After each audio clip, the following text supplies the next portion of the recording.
Good evening and welcome everybody to the 115th NLP Hypnosis Meet Up.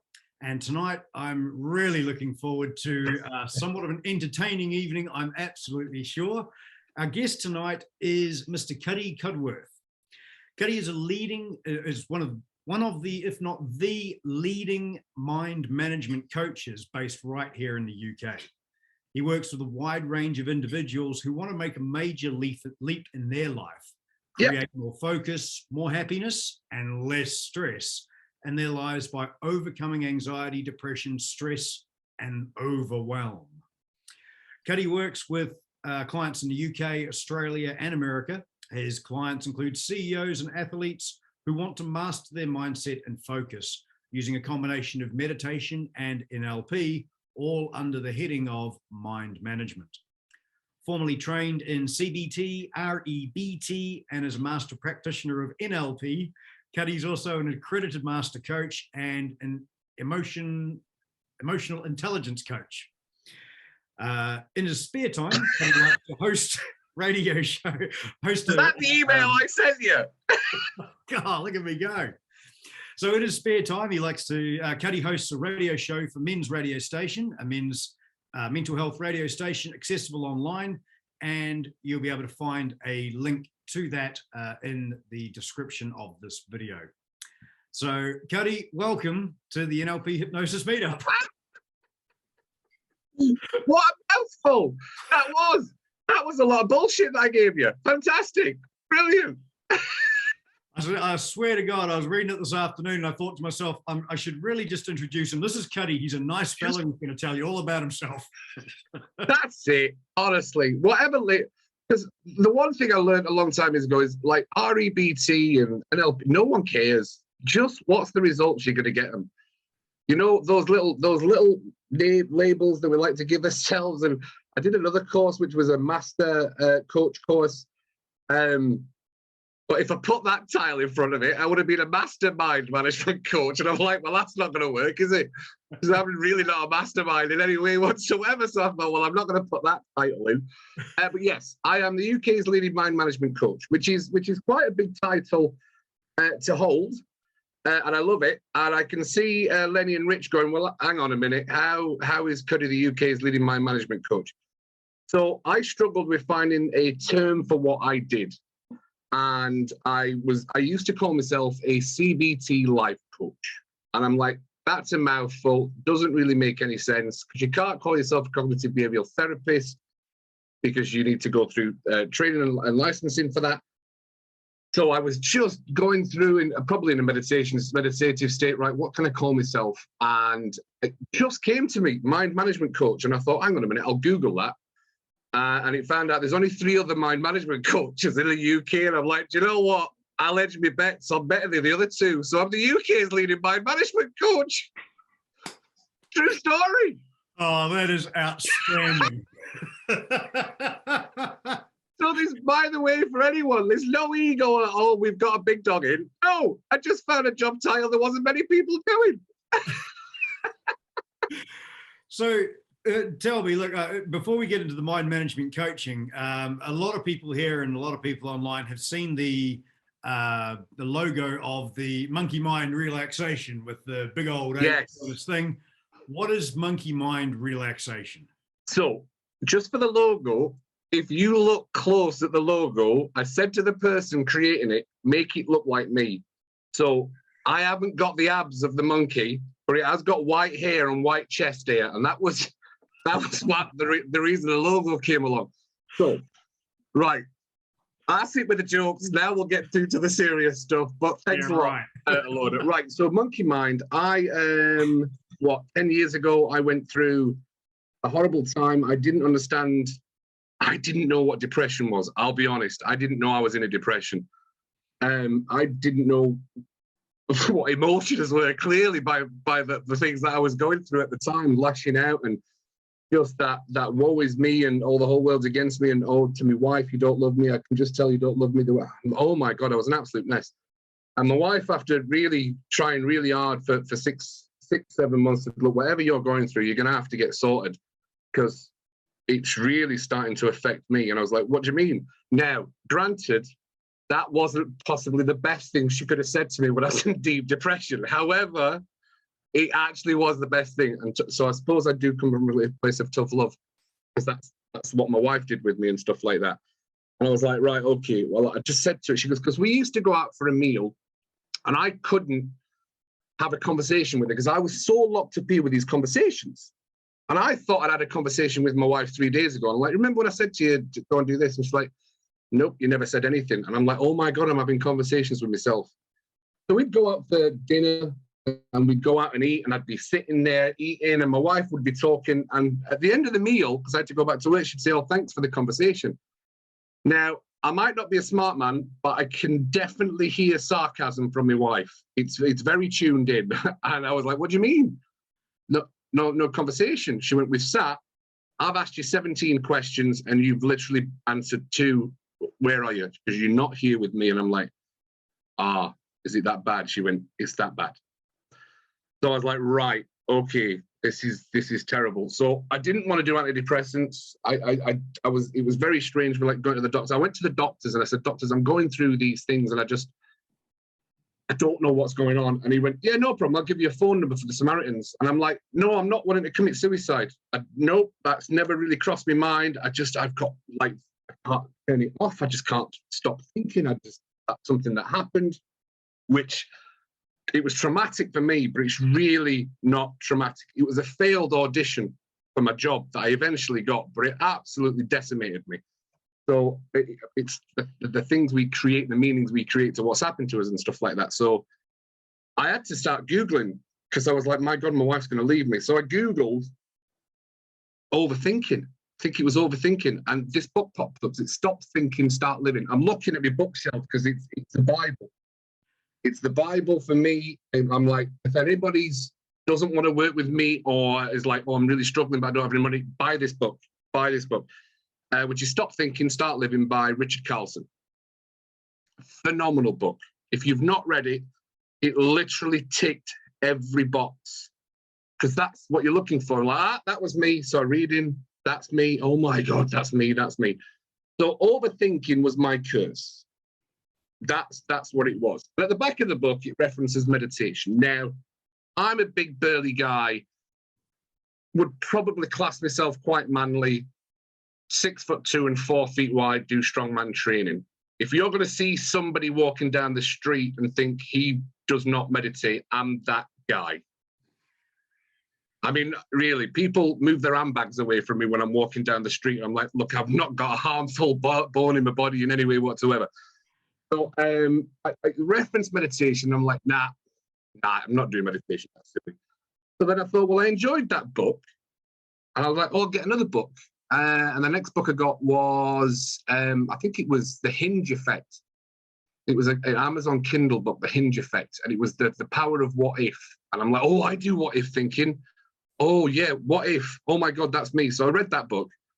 And it was all right. I think it was a cheap book from Amazon, which, you know, you get those books and you're like, it's probably someone's PDF they've just created. Fantastic. I fell for the purchase, not a problem. And then I was like, oh, happiness and success. I want more happiness and success. And that's when the mind management chimp paradox came up.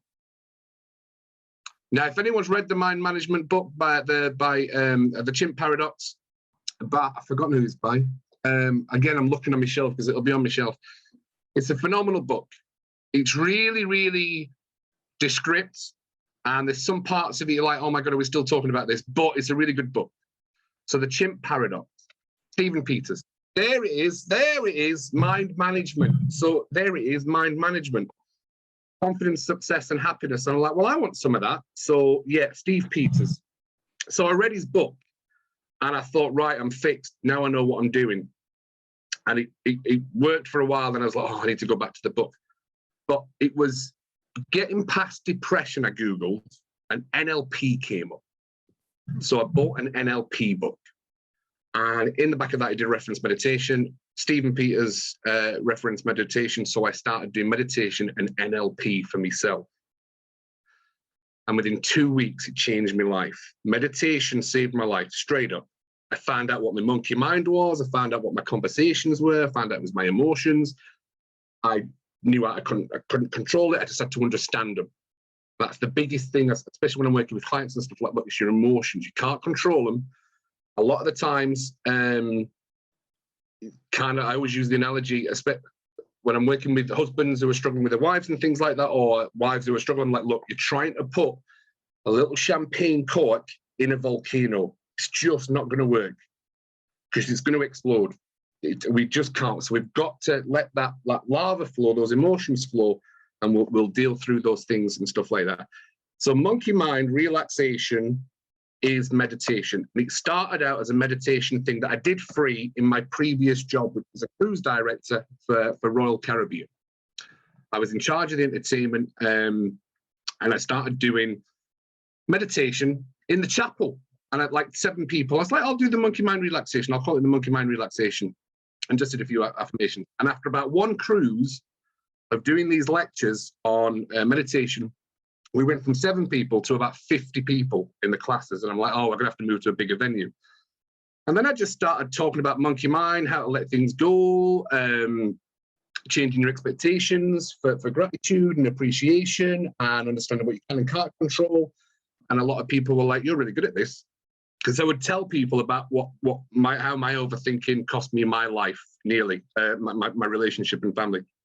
And I didn't understand the premise of life coaching back then, which is tell your story, resonates, but a lot of people came up to me at the end of the lectures and go, that's me, that's where I am. I'm like, all right, look, do meditation, try meditation, you'll hate it.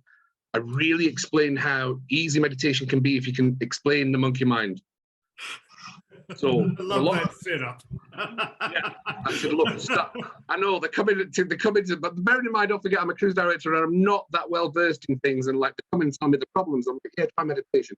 A little bit offish, to be honest with you, but a lot of people. So I started a Facebook group, and a lot of people got in contact, said, "Oh my God, meditation's really, really done." And then I created a story called "Who Stole My Sausage," and that. True story. It's a true story. So I used to use this story of who stole my sausage and how to let it go. And this story, I would tell at the lectures, and everyone's like, you need to make that a book. And I'm like, you're absolutely right. If Orlando, half the time my wife's typing my emails, to be honest with you. So I'm not a really good writer or anything like that. I play to my strengths, which is probably more humor. I think at this point it'll be handy to know what the topic of who stole my sausage is, because I think there might be a few people that are going on a different train of thought.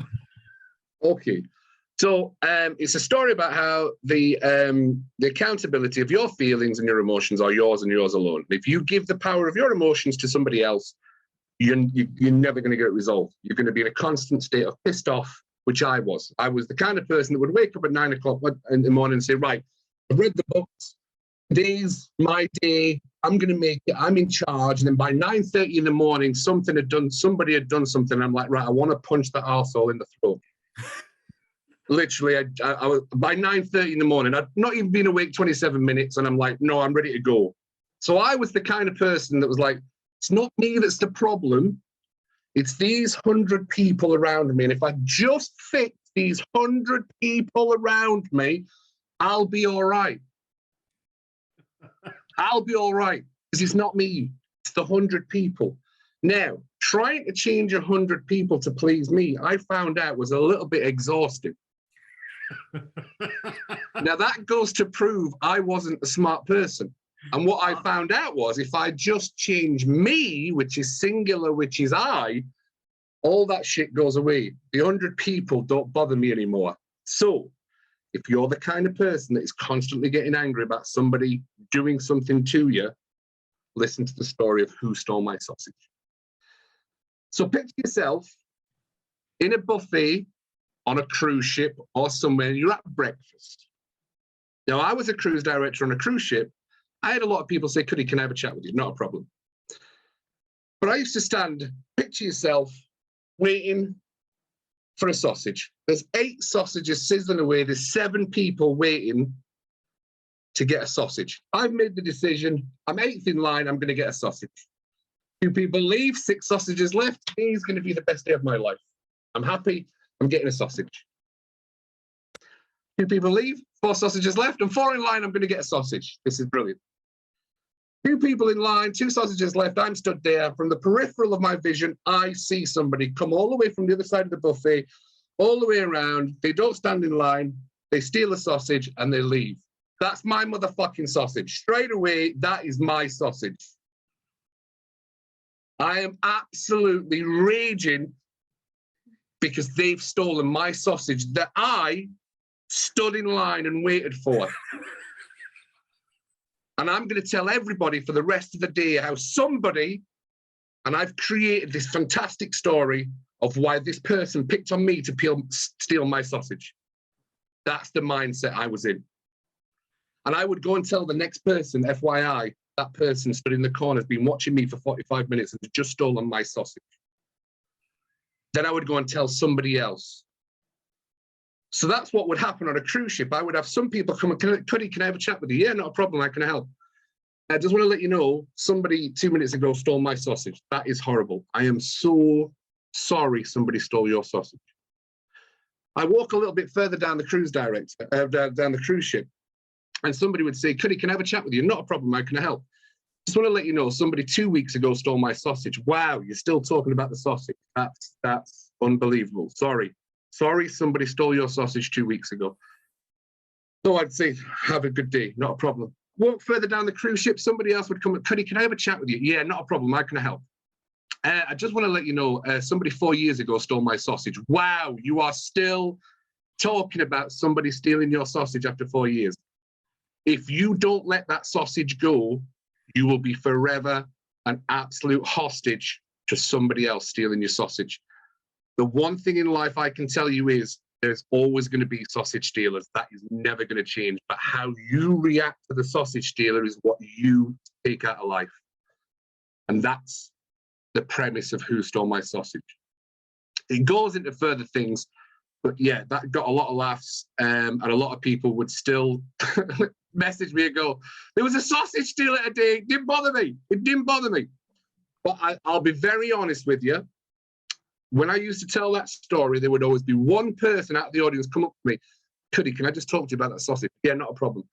Cuddy, I want to let you know, somebody jumped in the line as I was queuing for the Colosseum in Rome, and I still tell everybody now. I'm like, oh my God, how long ago was that? When 4 years ago, somebody jumped the line in the Colosseum, and she's still talking about it. And I said, if you can see that you are creating and re-going through somebody, you're creating that shit. You are absolutely still creating the emotions, the feelings about something that if you were to let go, how much peace would you have?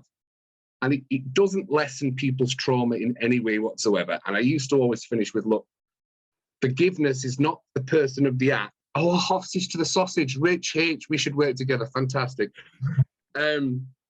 If you can forgive them, you don't forgive them for the act, but you release the power that has over you. That's forgiveness. It's relinquishing the control it has over you. And that can be a really powerful lesson for a lot of people. And that's kind of the start of how I started doing life coaching. I suppose it is called life coaching, mind management. And then ships stopped 2 years ago because of COVID. And I just said to my wife, I actually think I want to do a course. I mean, for anybody in NLP, I think I bought a £7 course and I'm like, oh, that's it. I'm a master NLP. Brilliant. Spent £7. And I was like, no, I actually really do use NLP. And I use it on a daily basis. And I have a lot of people come up to me and say, why am I always happy around you? I went, because I NLP you.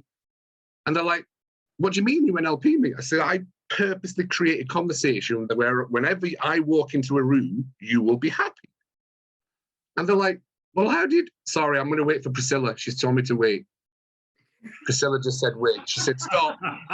She said, wait. I'm very observant, Priscilla. I'm very observant. So I'm that, I never manipulate. I had somebody come up to me the other day and say, oh, I do NLP, but I never wanted to manipulate you, Cuddy. I'm like, well, your intentions to manipulate, you've really got the wrong idea of NLP. I said, because I've tried to manipulate my wife with NLP and it will not work. It will not work whatsoever. Because when I walk in a room, she still looks at disgust when I walk in. So it doesn't work for everybody. So I think you were just hinting at there, yeah, obviously with the going from being a cruise director to there being no cruises, it's kind of hard to be a cruise director without a cruise. Yes. And it was a changing point for you. I mean, that leads nicely into, do you want to carry on from that point, regarding your journey to becoming what is now the UK's leading mind management coach? I'm glad you said that, because I didn't want to have to pick you up for that, Orlando, so thank you very much. Yeah. So I did, I think I found Udemy. I found 2 more courses on there. I found somebody else that I follow and things, who's now my business mentor and things like that. CBT was the first one that I did. Then I thought, oh, I can do NLP. Then I went to some life coaching to really, really use the skills and stuff like that. But it's really not that hard. But the confidence came from the second I said the UK's leading mind management coach. I probably called myself, this is how quick it was for anyone's listening. I called myself a mind management coach for about a week. And this was only, honestly, September, October last year when I figured the name out. And after about 2 weeks, I just started saying, yeah, I'm the UK's leading mind management coach. Yeah, I'm the UK's leading mind management coach. And I started repeating that. And not only do I believe it, I feel it, I see it, I am it. I literally am it. It's down to my core. I walk into every room knowing I'm the UK's leading mind management coach. I work with my clients knowing that I'm going to get them the results that they require because of the amount of tools I've got in my toolbox. I am probably a jack of all trades, but a master of none. And it's working really, really well. It's about having the confidence to... What changed for me is when I did it live and I had it done to me, like key questions, Cartesian questions, and I felt the shift. I mean, it was visceral. It was visceral when somebody did it to me. And I was like, right, now I know what I'm creating in other people. Now I genuinely know. Because you can read in the books and you can do the courses for £7, and this is how you do this, and you do the neurological levels, and you do these kind of things. And when it's done to you, because I always used to be the person in the group that I was in, I'm like, yeah, pick me. I need to know how it feels so I know what I'm creating and what I'm looking for. And that's what happened in this 12-week live training course I did with somebody. And that was the shift for me. And I just went out getting clients. And I started out for anyone for the journey and stuff like that, when it comes to pricing and things like that, I had no confidence in pricing. My first couple of clients, because I'm like, oh my God, I'm working with somebody with anxiety and genuinely hates life. And I'm like, oh my God. So I literally go out there and I'm like, anybody want any help? I've done a course, I've got a certificate, I've posted the certificate on Facebook. Now I should have some clients. Nobody? Crickets, right? Okay, not a problem. And then one person said, I've got somebody who's struggling. Yeah, not a problem, do it for free. I'll do it for free, not a problem, do it for free. So that was more cognitive behavioral therapy that I used the skills there. And she did a lot of trauma, she had a lot of problems. And I'd read that you're supposed to do anywhere between 8 to 20 sessions of cognitive behavioral therapy to give people the help that they need. And this girl, phenomenal human being, got kids and living the best life now, 4 sessions. And she did it week to week to week. And she did the homework that she had to do. And by the 3rd session, she just came to this, she went, I'm done. I get it. And I was more shocked than her. So there's a lot of the time There's a lot of times I got to my wife, yeah, I don't think anything's happening with this one. No, nope. No. And they come back to the next session. No, I get it. Because if this happened, yeah, no problem. All the best. And I was like, all right, so 4 sessions seems like something I should do.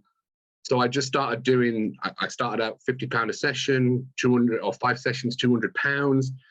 And then I thought, well, that's a lot of money. That's 5 times national wage. And then I was like, oh no, but I'm only getting 2 clients a month. I can't pay the mortgage with that. Holy shit, what am I going to do? But this is what I did.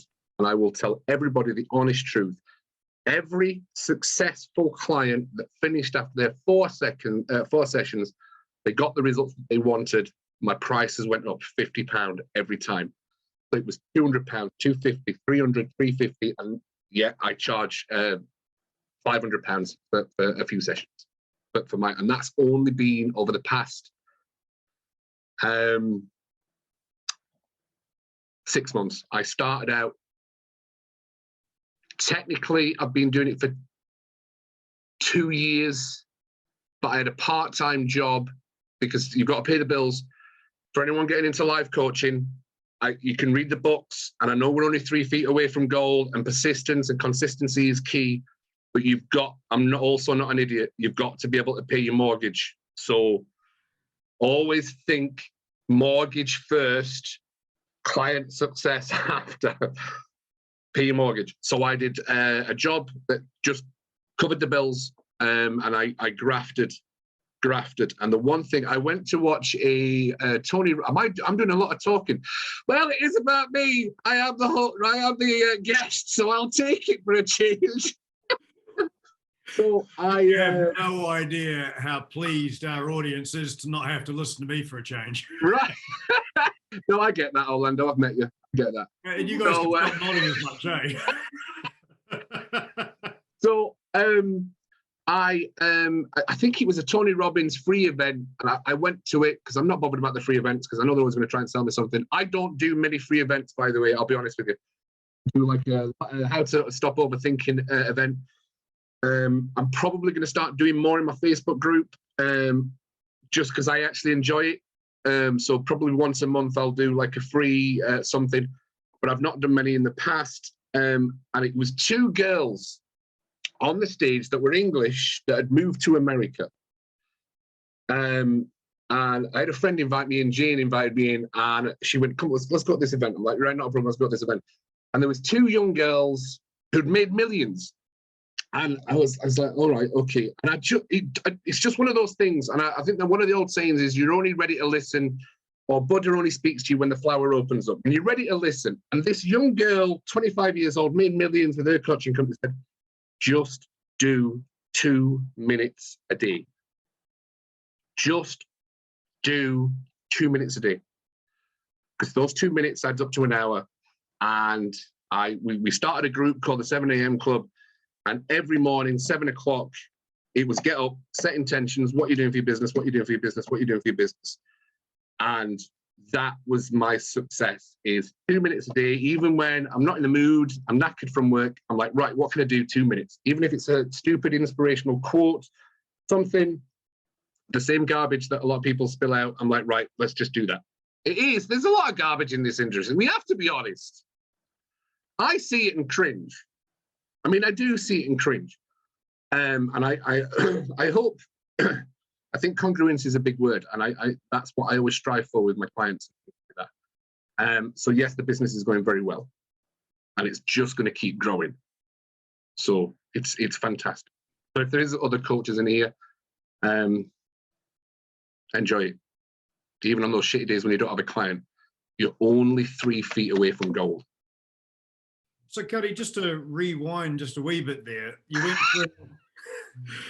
you went from getting your certificate, putting it on Facebook, and then running around just telling everybody that you were now certified and that will you be my client? We missed the whole phase of me going around and diagnosing everybody and saying you need my help. I mean, there's always that phase you've got to go through, because you identify the signs and you're like, oh, I can help, just to let you know they got this problem, and the person looking at you going, I haven't got. I'm like, oh yeah, I forgot. They've got to come to me. I'm not really supposed to go to them and offer my services when they've not asked for it. And that's the hard part, is you've got to tell your story so they come to you. So if you have got new coaches, and I'd still class myself a new coach, and I did go through that phase where you go through and say, oh, I can help you with this problem that I know you have. Yeah. And they're like, I haven't got a problem. But obviously when you read the signs and stuff like that. So I went through that. So you've got your certificate. Yes. And you've decided, I'm going to tell my story. Yes. And that led to success with a client, another client, another client, and it built and built and built. The key question is, where and to whom were you telling your story? I mean, I know you go to the beach every morning to jump in the freezing cold water, which I started watching you doing that in winter. I thought when I first was introduced to you, and I thought, whoever this person is, he's obviously mad. Like, yeah, I like love him. I love it. I love it. So where did you begin telling your story? Where did you get yourself out there? Facebook groups. My Facebook group, which is Monkey Mind Relaxation. Got a few clients from there. Most of my clients happened when I started a networking group and understanding the power of networking. And networking just opened up 1,001 doors. And I just learned. I'm a listener. I'm a sponge. I'm not really somebody who preps that well because I've just always got this innate sense of it'll be all right when I get there. So I have to do a 1-minute pitch every week, and I see people throwing up before they do the pitch. I know. And they're like, oh, what are you going to speak about? Oh, I don't know yet. When do we have to do the 1-minute pitch? They went, in about 7 minutes. Yeah, I'll do something. So I listen to everybody's problems in the room, and I make a pitch for that. And then somebody at the end will come up and say, can we have a chat? Yeah, not a problem. Absolutely. Because I'm sure everybody will know people tell you their problems on a daily basis. That's the monkey mind. So the monkey mind is the loud conversations that we have. It's thought processes, it's the emotions, and it's that. The best way to explain monkey mind is the conversation you have when your head hits the pillow, when you go to bed at night time, and the floodgates open up, and whatever's happened to you in the day, the week, the month, or the years is, let's have a chat about it now. Now's the perfect time to have a chat. And I'm like, nope, that's your monkey mind. And overthinking, send them to me. I'll help them. I'll fix them, which we don't do. Nobody's broken. Nobody needs fixing in any way whatsoever.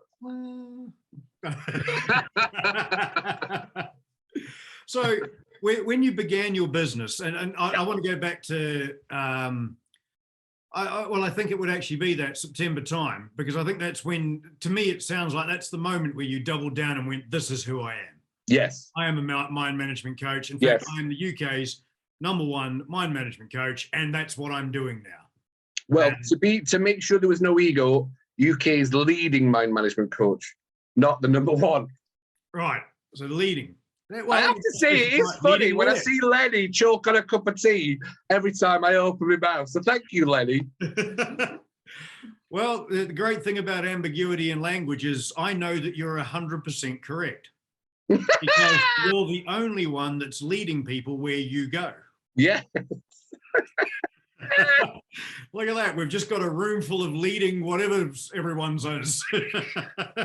If anybody wants to excel in their field, find a job title that doesn't exist or there's only 3 and call yourself that. It's not brain science. So when you decided that this is your business, when you began your business, what did you want to achieve with that business, and has that already changed? Right. I wanted to, I suppose a limiting belief just popped up for me at this moment in time, which is, I think the whole UK, if everyone's in the UK, money's tight for businesses, it's tight for things. So I have kept my prices moderate. I am fully aware that a lot of people charge a lot more money for doing NLP and those kind of things, but I want to be able to pay my mortgage. And I would rather have quantity over quality at this moment in time. So I'm very fair with my pricing for people.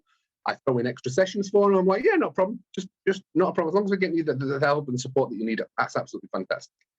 But what was the question? What was the question? Okay, speaking to monkey number 3. Yeah, that's the one. So when you began, we'll start off with the first part. When you began your business, and I think you've answered it, what did you want to achieve? Was it to just pay the mortgage, or was there something else driving you? Right. It was know your why. I had to know my why. If I went back to cruise ships, I wouldn't be allowed to be with my wife. And I would have had to do a 6-month contract away, and I wasn't going to be apart from my wife for 6 months. I don't trust her. I'm just kidding. Completely trust her. I was like, no, I'm not going to be away from my wife. So we said, she's still applying for you for jobs on cruise ships. on your behalf. Little CVs are going out every day. Absolutely. No, it was my wife. We did a little pros and cons on the board. I bought whiteboards. When I realized I was going to be a life coach, I'm like, right, I need a whiteboard. So I got one from Amazon.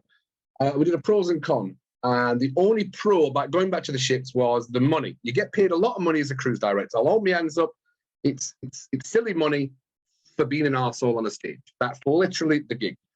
But it was starting to get quite serious and a lot of businessy things getting in. And I'm not that serious. I don't know if you picked up on that this week, but I'm not that serious. But just a little bit. And it was taking a drain, and I'm like, do you know what? It's just not for me. I don't want to be involved in COVID and doing testing and lockdown and all those kind of things. It was a horrible, horrible decision to make. It's the scariest thing we ever did, to walk away from that to, I think the job I took was £8.50 an hour. It was £8.50 an hour, and I was earning way over £50,000-60,000 a year as a cruise director. So when you do that, and you get 2 months off, you work 4 months on, 2 months off, and you go back to working £8.50 an hour, you're like, what the hell am I doing? But my mindset was set, hardcore. 2 minutes a day, I'm going to do this. I will be successful. 100%. Core, couldn't even move it. To the frustration of everyone around me, what are you doing? All my friends going back to the ships, and they're all like, now they've seen the success of everything I'm doing, they're all emailing me. What is it you're doing again? What is it? Because I only ever see you in the sea dipping or throwing stones around at strongman competitions. Or I said, yeah, no, I'm the UK's leading mind management coach, is exactly how I use it. And it's just that the mindset has just changed, and now this business is flourishing to the point where I'm going to need to employ more mind management coaches. That's how big the business is going. And I'm going. So, Cuddy, just to get in front of that a little bit, when you began the business, what did you want to achieve? Right.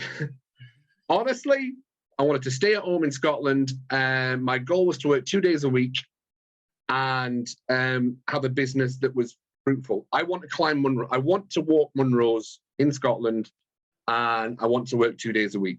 What's Munros? Munros are mountains. Sorry, it's Scottish for mountains. Right. Okay. There's 267 Munros in, I think 257 Munros. I've climbed 6 or 7 of them. They're lovely. And that was the goal. I mean, I'm fed up of traveling the world, which is a strange thing to say, because as a cruise director, I literally have been all over the world. Hawaii, Australia, Turkey, Venice, New Zealand, Fiji, all these fabulous places. I genuinely don't care if I ever see a plane ever again. Just not interested anyway whatsoever. Enjoyed it. Fabulous life. I've always been a grateful person. Something that irks me, if I'm honest, is people say, oh, you're so lucky. I'm like, no, I made choices and I made decisions. And that was the decision I made with walking away from the ships. And I'm like, no, I've made a decision. There's been times where there's been tears and emotions of, what the fuck am I doing? Jesus Christ, life coach. Sorry, the UK's leading mind management coach. Let me get that in again. I'm like, what? My wife's looked at me and said, look, the bank balance is going down. I'm like, I know, but I read something about Jay Shetty, and he said he kept going till there was £4,000 in the bank. And she was like, I don't give a shit about Jay Shetty. What are you doing? We've got a mortgage. I'm like, yeah, you're absolutely right. We've got a mortgage. But she went out to work. I went out to work. And I did the job for a year. Busted my balls. It was 2 days. It was 3 days a week. I got it down to 2 days a week.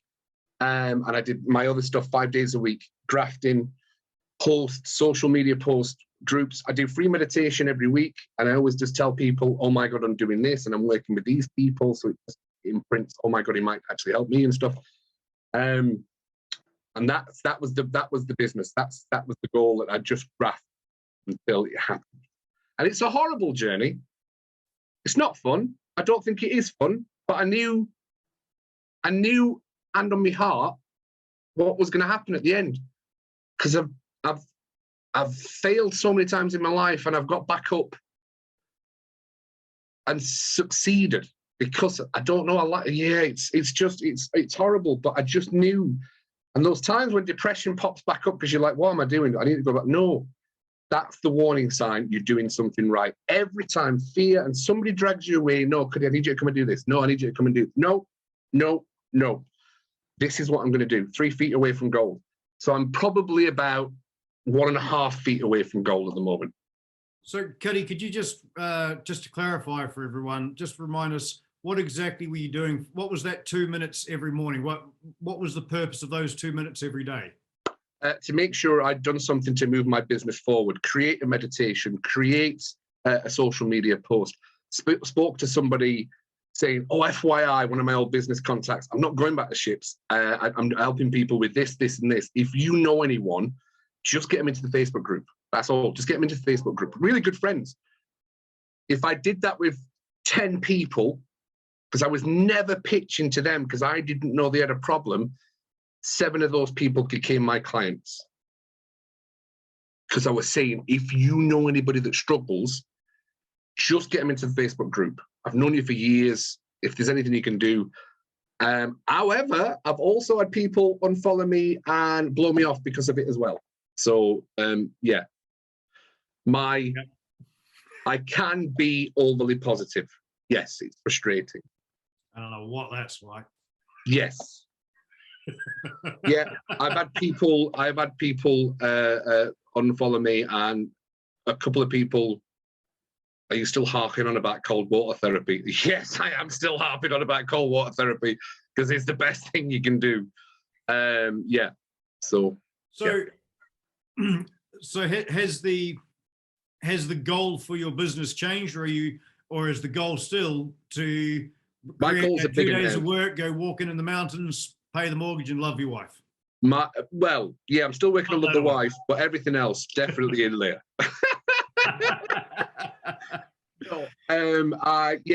My goals are bigger. They are bigger. Yep. Because I'm not a fan of goal setting. Even with my business partner, I'm like, I hate goal setting because I hate the fact that you say, oh, I'm going to make 10 grand a month, or I'm going to make £1 million before I'm 47, whatever. And I know they said, we'll break it down and make small parts. And I'm like, nah, I just don't get it. But then I signed one contract with a business locally. And the company bought 40 hours off me, get his team. When anybody ever says, oh, I've got a problem with mental health, in. And I was like, well, I've done that for this amount of money. Actually, I only need to do that with 4 more companies. And I've made more than what I was making on the cruise ships. I was like, oh my God, so I've gone from now thinking I've got to get 75 clients at this moment. I think I actually only need 3 more companies to say yes to what I'm charging. And I'm laughing. And they've got the service that they need, which is for anyone. I don't know if you're all in the UK or anywhere else in the world, and say, like, if you go to the doctors in the UK, I tell all my companies that I'm working with, get them to me first before they go to the doctors, because you'll lose them to antidepressants. And I'm not a medical practitioner, but I can tell you now, I will get them back on your shop floor, living their best life within 2-3 sessions. 4 probably maximum. 5 if they're really like, I don't want to go back to work. Totally understand, not a problem. They're like, oh my, that actually would work. I'm like, yeah, it does. It really, really, really does. And that's how the business model has changed. So instead of me desperately looking for those one people, and now I've started going to businesses, and they're going to start paying me to go to their business and do lectures for an hour on meaning, on how you can do this and how you can do this. And then I get to sell my course. I've got a live course that I sell, which is completely affordable. And then that's money where you get made. It's a phenomenal thing that you can do. And I'll be honest with you, for everyone in here, how I am now is generally how I am with my clients. I don't really go softly. I really don't. Like one of the guys that one of the people I'm working with. That's actually believable. Yeah. And a lot of people come to me, strangely enough, even one of the things that I use, because I like giving everything away, I'll give everyone away for free. There was one guy who'd been with a shrink, been with a counsellor, and he went, I just can't move forward. I just can't move forward. I spoke to him for an hour and a half as the actual thing. That was the free complimentary one I'd done. And even I was like, my God, this is really going on. At what point do I stop this conversation? And I said, look, this is the price. He said, yeah, not a problem. I'll sign up for the sessions and stuff like that. I did 2 things with him.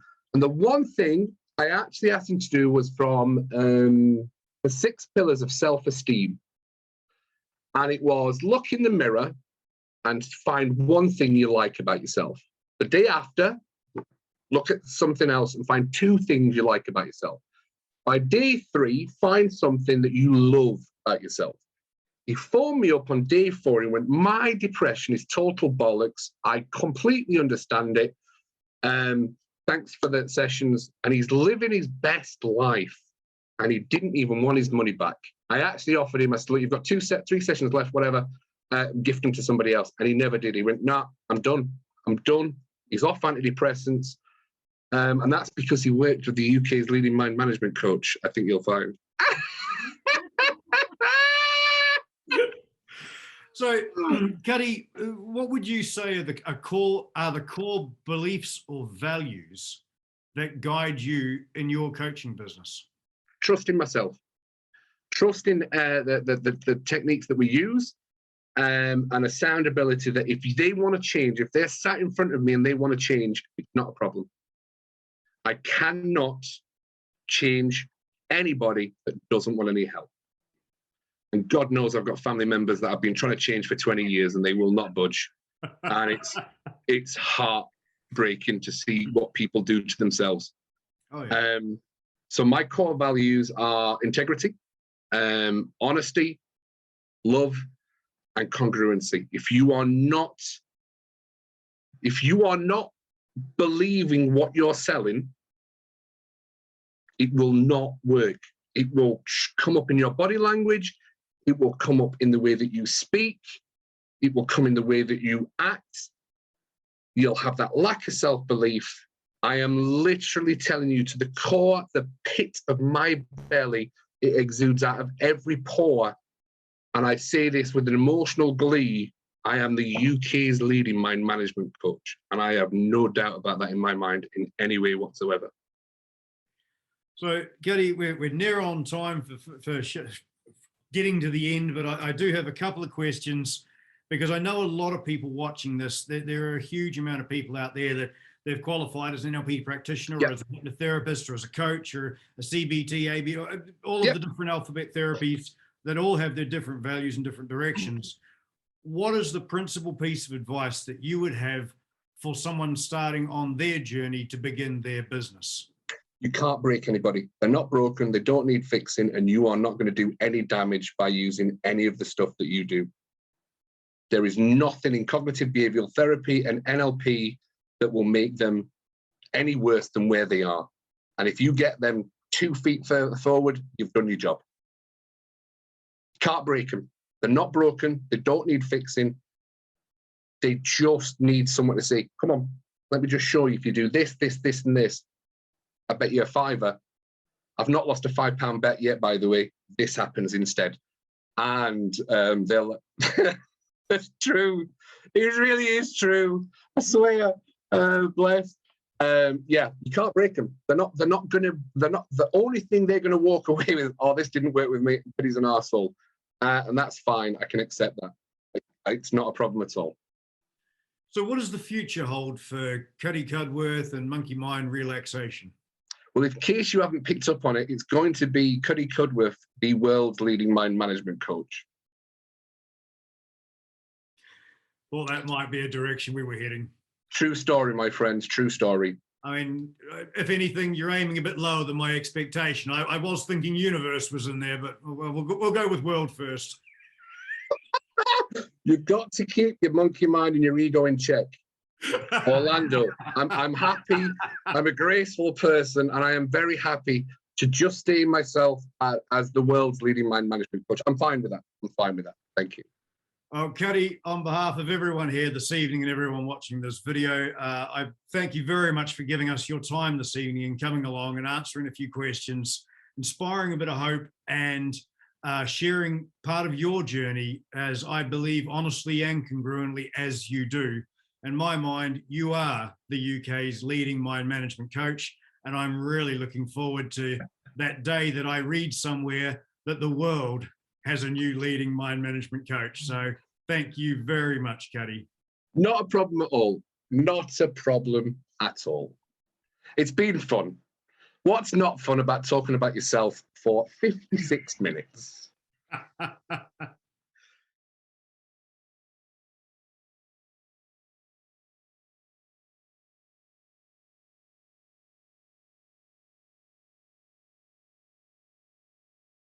Mindfulness is being aware of everything and associating with it and knowing how it's making you feel and being aware of it.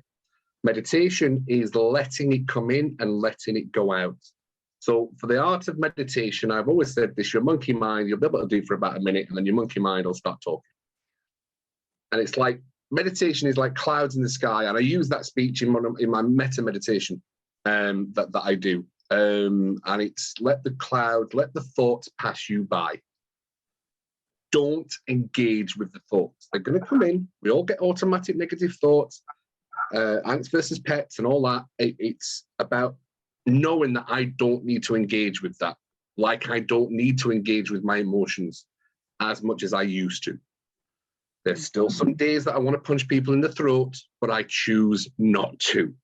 So meditation is letting the thought come in and letting it go. Mindfulness was very much I'm fully aware of the sensations that I'm feeling and this is what's going. Positive thinking, you decide whether it works. It's not every day I think, if I sit here and think I'm going to positively grow a plant in the garden that I've not even planted, I can't think the daffodil's going to grow without planting it, but there we go. Positive thinking, you can have a positive mindset. What I always say to everybody is a positive mindset is not that nothing's going to go wrong. It's that when the shit hits the fan, I've got the tools to get around it. And that's what a positive mindset is. I know tomorrow could be shit, but I'm good. I'm good with that because I know I can get through it. And that, to me, is what a positive mindset. A positive mindset is not rainbow farts and unicorn farts and rainbows and roses. It's not. It's about knowing when it's coming on, how to handle it. And that's a positive mindset. It gives you the tools to, right, I'm having a shit day. I'm not going to engage with that one. I'm going to do this instead. That's what a positive mindset is.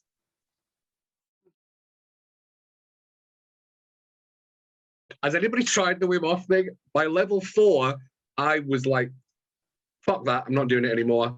I can't Wim Hof. I literally meditated into the water. I coach people into the water now. I tell them I am not licensed. Technically I can save them because I used to be a lifeguard, but I don't take them into deep water. I said, just don't focus on the pain. Don't focus on that. Focus on your breath. You're going to manage your stress by managing your breath because you're going to go into a shock experience. And it's the shock and the gasp that sends you into panic. And that's why I'm like, no, we're going to go down with the breath.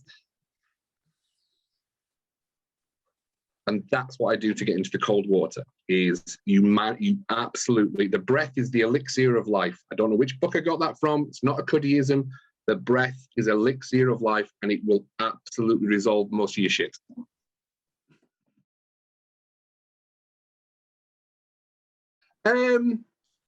I am well versed. I've practiced my art. The background is, believe it or not, my background got me the radio job.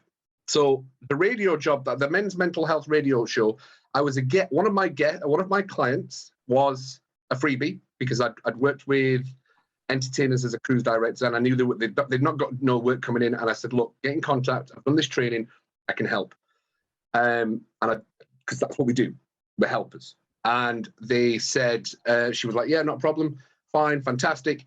And then she made an introduction. She went, actually, I've got a friend who's a radio host, Russ Kane in the UK. I'm going to get you as a guest on his show. Not a problem. I got a guest on the show and I did Snap Band, How to Stop Overthinking. And I had a 7-minute spot. And after he was like, the guy that Russ Kane said, Cuddy, we never get any guests who come on. He says, I literally know what you do. I was like, yeah. It was a different sign. It was a different sign in the background. He was like, and I always wear neon. So I'll always wear neon as well. So there's like the hair is purposeful. My hair is shaved to the side. I look like a rhino, not a problem. My hair is purposeful. My neon is purposeful. My personality is me, congruent. And absolutely, you should never walk away without knowing what you do. And you're absolutely right. It's purposeful with the background. That's on my radio show and absolutely everything. So thank you, Mike. I appreciate that. Any more questions?